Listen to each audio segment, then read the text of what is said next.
Tonight, of course, is the first night of Chanukah, so that's why we're going to finish learning the halachas of Chanukah today and then move on to something else altogether, because it's nice to confuse people. But do you have a siyum? can we have a siyum?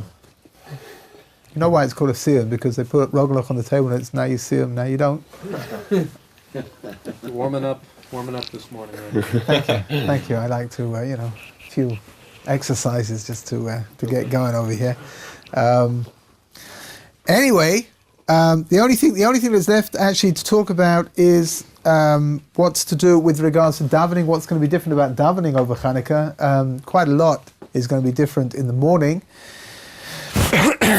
Because every single day of Chanukah was considered to be a miracle in and of itself, so every single day we're going to recite whole Hallel. Right, now there's special tefillah that's added in on special days called Hallel.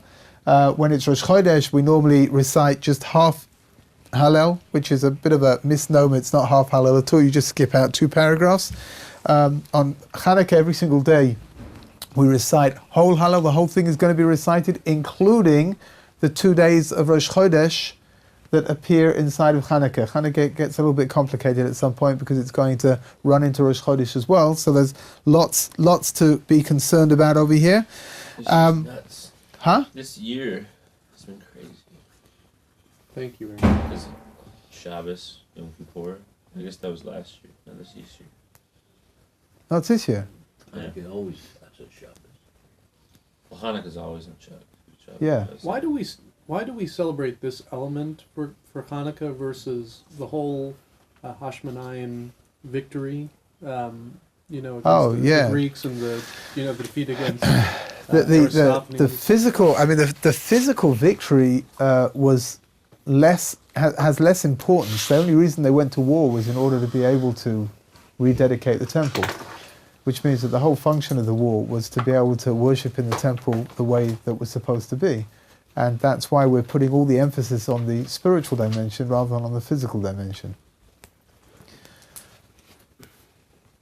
Aside from that, it's a lot easier to, light another candle each night rather than go out and find a Greek and chop their head off. I don't know. That sounds interesting to me. Okay. Anyway, Are there any Greeks now? No, but wouldn't it make more sense to commemorate their victories? Especially in light of what's going on in the world and. Well, according to one opinion, at least one opinion, the first light that's lit on the first night of Chanukah, which in and of itself perhaps wasn't such a miracle, because the flask of oil was supposed to last for a day anyway. So according to one opinion, we're lighting the first night of Chanukah, we're lighting as a commemoration of the victory. But we're commemorating it within the spiritual dimensions rather than, again, I don't know what you're supposed to do, take a stick of dynamite and light that, and each night add another stick of dynamite until there aren't any more sticks of dynamite. That seems more like the miracle in itself. I mean, we talk about the defeat of the Greeks, but we're not specific enough. I mean, you talk about the physical. The emphasis again. The emphasis that it's going to sound rather odd, but the physical battles that took place were secondary to the spiritual dimensions. For the temple and being able to circumcision and right, for sure. Yeah. Which means that what we're interested in commemorating on an annual basis is not the physical victory per se, even though without the physical victory there wouldn't have been anything else. But we're more concerned about the spiritual dimensions. That's what keeps us going. It's written inside of the, in the early authorities, you'll see written over there that the things that we commemorate throughout the year have very, very little to do with the physical dimensions of whatever it was, which means that we don't commemorate Leila Seder, for example, Seder night, right? We don't go through Seder night because 3,300 years ago we left Egypt and that's it. But rather, every Seder night contains the potential for some kind of a redemption within it. We're trying to tap back into something which exists that we have to get a hold of. Even Purim, which is, perhaps the festival which best reflects a commemoration of a physical victory. Even Purim, we commemorate the day after the battle and not the day of the battle itself. Now, where I come from in England, they've got all kinds of days that commemorate different victories. Not too many, it must be said, because the British didn't have too many victories. But They mentioned for example, whatever, V-Day and D-Day, and even Trafalgar. They've got the day that they won the war, the Battle of Waterloo, and the Battle of Trafalgar, and all of those days commemorate the day of the battle itself, which means it's as if they're commemorating the victory, the physical victory. As Jews, we don't really do that. As Jews, we commemorate, for example, on Purim, we commemorate the aftermath of the victory of Purim. We don't commemorate the fact that we went to war and we won the battle against the enemies, but rather we commemorate the fact that afterwards we were able to go back and to continue living our lives the way that we're supposed to. It's a lot because Jews don't like the thought of commemorating death. They don't really like the idea of death or believe in it because there originally wasn't supposed to be any death. It was supposed to just be eternal life spiritually. Well, I mean, we definitely believe in death. We'll believe in it, but just don't. It's something that can't really be avoided. Also, I've been led to understand. There's a long history of Jewish death. Well, they said that you live on forever in the spiritual form. You don't actually die. Okay, good. I mean, which means that the physical dimensions are always going to they're not going to be of lesser importance to the spiritual repercussions of something. Right, and that's really where Chanukah kicks in. The physical victory that took place is something which happened a long time ago, but the spiritual reverberations we're still experiencing that. We still have that. Good. Let's go back to davening. What's going to happen over here? So first of all, one of the things that you need to know is that we don't say tachnun on the whole of Chanukah, right? Which means that unfortunately in the morning, what you gain, you're going to lose, because there's a lot of things that we add in. But with regards to, just in general, there's no tachnun recited. Tachnun is a tefillah that's recited, the prayer that's recited almost every day. It's a prayer that revolves around the concept of doing tshuva. On special days, we don't recite the tachnun prayer. On joyous days, we don't recite the tachnun prayer, so we're not going to recite it over Chanukah as well. Yeah. This might be a slight detour, but you mentioned tachnun, and I remember the question that I always had. Why is it that on your wedding day, you say the Minchad Yom Kippur? That's only for the husband. Only the chassan does that. Why is that? Because the day that you get married is considered to be like a Yom Kippur for you. It says that HaKadosh Baruch Hu forgives the sins of the chassan and the kala on the day that they get married, and that's one of the reasons why the kala wears white and the chassan wears a kittel. He also wears white because it sort of bears a connection to the concept of purity. That's why we wear a kittel on Yom Kippur as well. Like if you look around in shul, you'll see people wearing kittels. Kittel is like a long white, I guess, overshirt, whatever you want to call it. And that's why chassan and kala, before their wedding at mincha time, they daven the mincha that you daven on Erev Yom Kippur, because it's full of the al-ched. It's got the vidui inside of it. It's got the confession inside of it, and because it's considered to be Yom Kippur for you, so it's considered to be a very, very auspicious time to daven the Yom Kippur davening. Interestingly enough, the chassan and the kala also fast.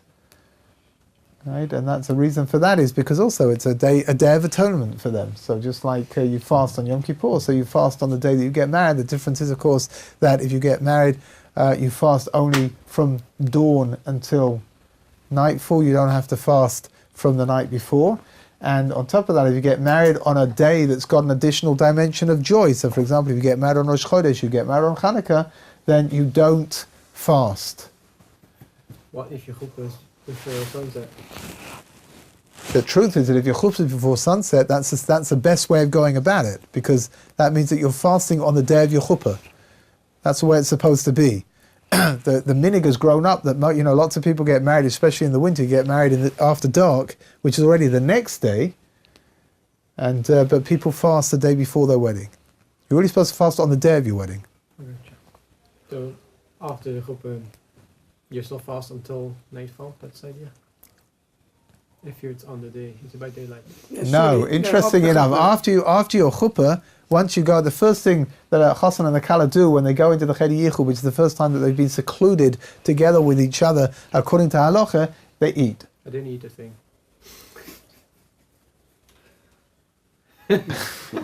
So you're saying You are obviously the exception that proves the rule. I think so. so if you marry on Chanukah, do they not? You don't fast. You're like this. Brick by fear.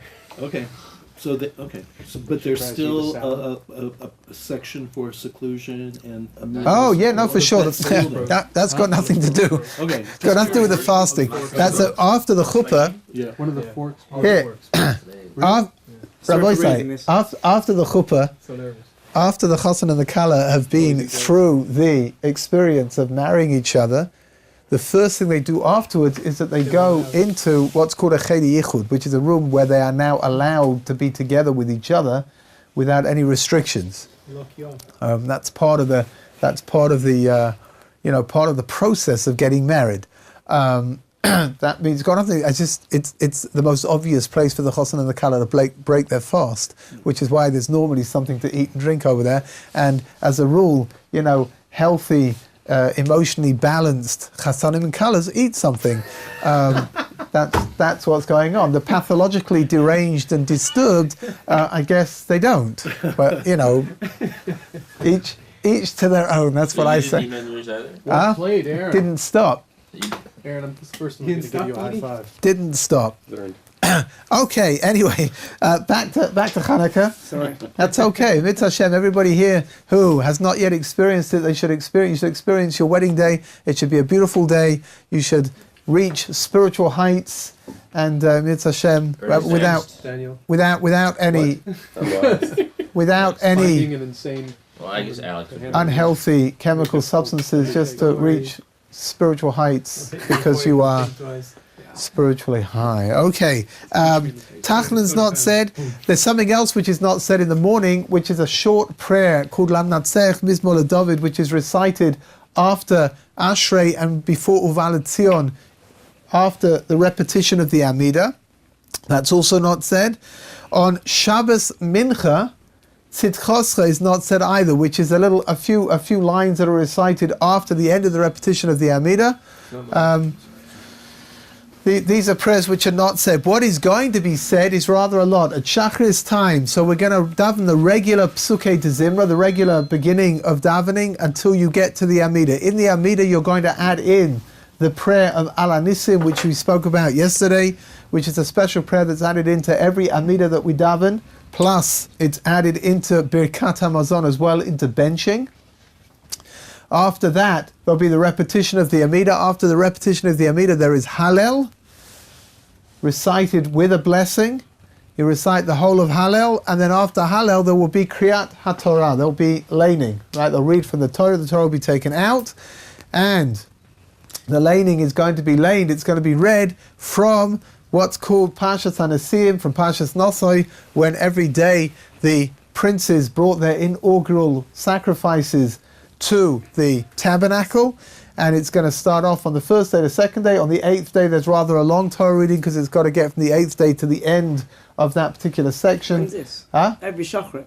Every Shachrit, there's going to be laning. On Rosh Chodesh, which is going to be on Sunday and Monday, we've got even more. There's going to be 2 Sifrei Torah that are taken out. The first one is going to read the Torah reading from Rosh Chodesh. The second one is going to read the Torah reading from Chanukah. And then after you put the Sifrei Torah away, bless you, Adisui. Adisui. Atisui or di? With a t or a di? Atisui. Oh, James. After you've put the Sifrei Torah away on Rosh Chodesh, there's going to be Musaf as well. Right, the regular Rosh Chodesh davening, special Musaf which is added in for the special. It commemorates the offerings that were offered up on Rosh Chodesh. The only other thing that you need to know for davening in the morning is that the chances are in the minyan that you daven in, if you daven in a minyan, the chances are that the Shir Shel Yom, the Psalm of the day, will be Mizmor Shir Chanukah Bayis David every day. Right? Why is that? Because it commemorates the inauguration of the temple, and because that's really what we're doing over Chanukah. The Psalm of the day, very often when there's a special day, it will talk about what's going on that day. For example, in Rosh Chodesh, we say Baruch Nafshi, which is to do with the concept of the rejuvenation. We talk, on Chol HaMoed, every day the Shir Shel Yom is different because it corresponds to something else to do with that particular Yom Tov. And on Chanukah, so for every day except for Rosh Chodesh, on every day you'll recite Mizmor Shir Chanukah Bayis David, which is the psalm that's found at the beginning of Psukei Zimra, and on Rosh Chodesh you'll recite the regular psalm for Rosh Chodesh, which is Baruch Nafshi. Did you want to ask something? Yeah. Yes. Two things. Firstly, Rabbi Sam mentioned something really interesting. Yeah. Which is what happens if you forget the thing in the Amida. Yeah. And then, because then you have to say something else, which was really cool that he showed me. What if you go through the whole Amida, you don't enter, you don't acknowledge it's Hanukkah. You totally forget. Like you leave davening, and your buddy goes like, "How would you think about Hanukkah stuff today?" And you're like, That's why I feel that it's probably better not to have friends actually. Then they won't remind you about these things, and you'll imagine that you're okay. But if in all events, like if you've finished, whatever you do, yeah, there you go. Right. In all events, if you've already finished davening the Amida, and then you remember that it's Chanukah, or your friend tells you, what did you think about the Chanukah stuff today, then you don't have to go back and recite the Amida again.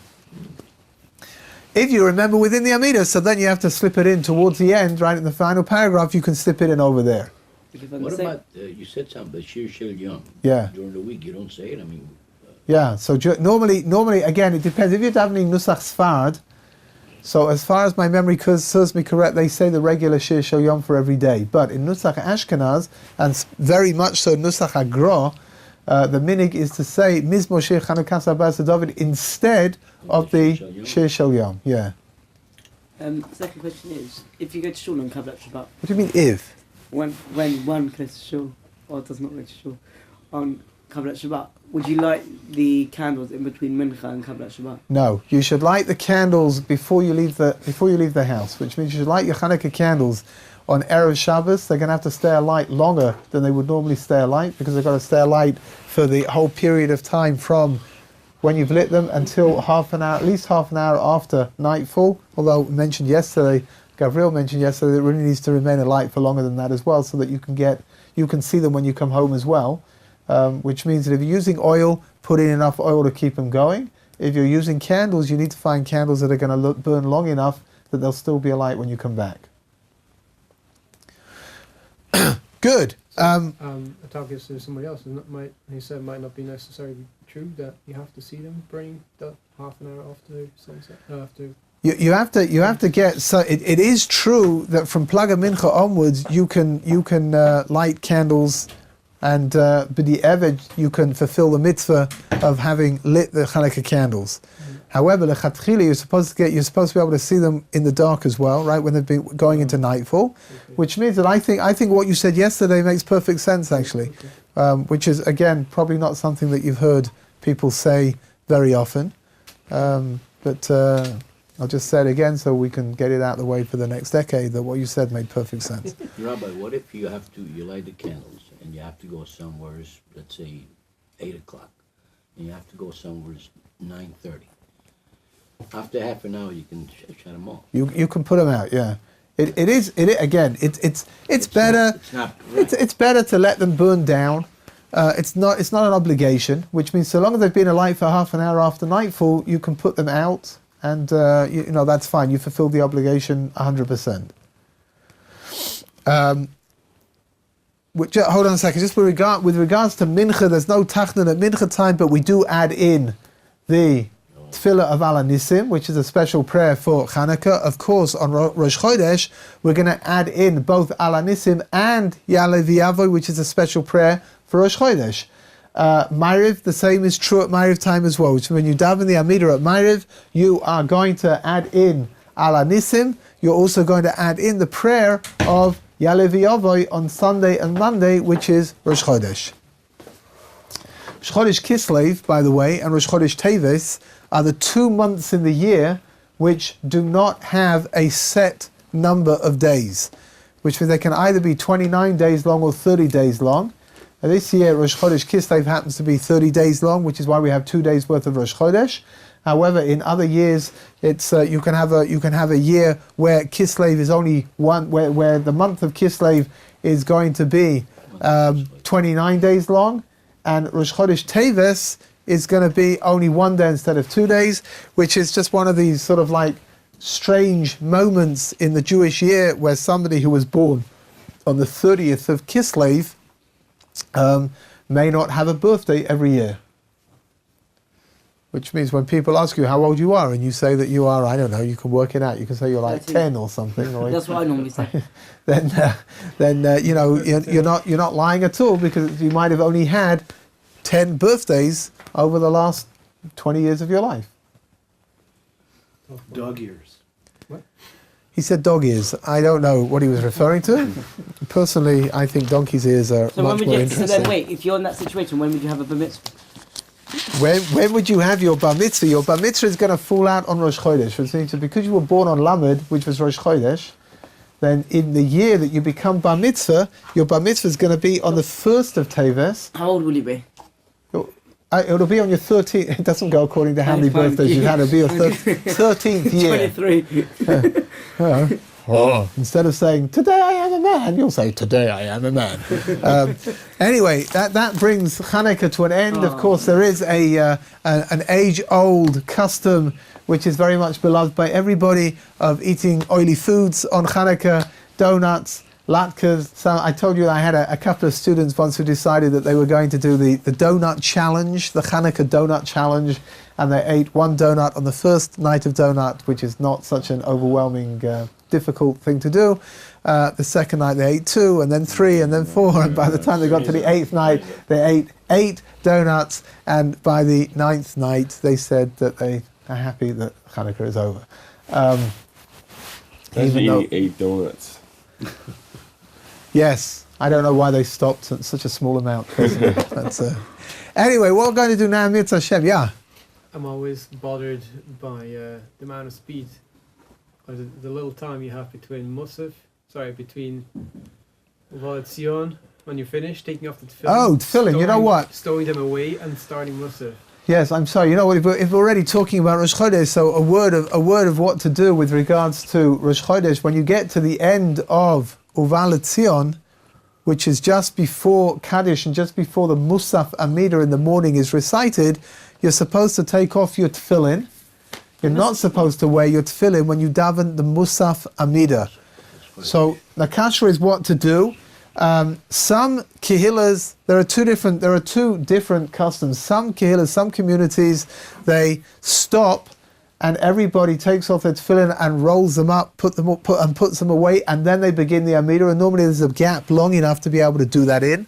For some people, some kehillas, they don't. They start the Kaddish of the Musaf Amida almost straight after Uval Tzion, which is enough time to take your tefillin off, to put the black box on top of it, and then to leave it unwrapped until you finish up your recitation of Musaf, and then you can roll them up and put them away back into their bag. So at that put point. them back on after Musaf? You don't put them back on, no. Why are they taken off before Musaf anyway? Because Rosh Chodesh has a din of being like Yom Tov. It's considered to be like an ot, like a sign, and we don't wear tefillin on a day when there's a sign. For example, Shabbos is also a sign, so we don't wear tefillin on Shabbos. So we don't wear our tefillin on Musaf of Rosh Chodesh, right? Even though Rosh Chodesh is like a blend of a little bit of Yom Tov together and a little bit of the regular day together as well. So we wear our tefillin up until then. Interestingly enough, on what is called Chol HaMoed, which are the intermediate days of Pesach and Sukkot, so then there are different customs depending on where you come from. Some people have the custom of not wearing tefillin at all during Chol HaMoed, again because of this, I don't know what we want to call it, uncertainty of exactly how to define what the intermediate days are. It's interesting in the Hebrew term of Chol HaMoed, it really shows the uncertainty, because Chol means weekday and Moed means festival, and we call them Chol HaMoed, the weekdays of the festival. It's like it's difficult to know exactly how to define them. Many people have the custom not to wear their tefillin at all on Chol HaMoed, amongst the Yekisha communities, the communities which come from, originally from Germany, so the custom is to wear tefillin on Chol HaMoed. For those people who come from a Yekisha background and who daven in a shul where they don't wear tefillin on Chol HaMoed, so you should go home and put your tefillin on at home. You shouldn't wear them in the shul. That's the way things are done, right? Again, you'll get around the problem if you don't put on your tefillin and you don't go to shul at all. Then you don't, these are not really things you need to be overly concerned about right now.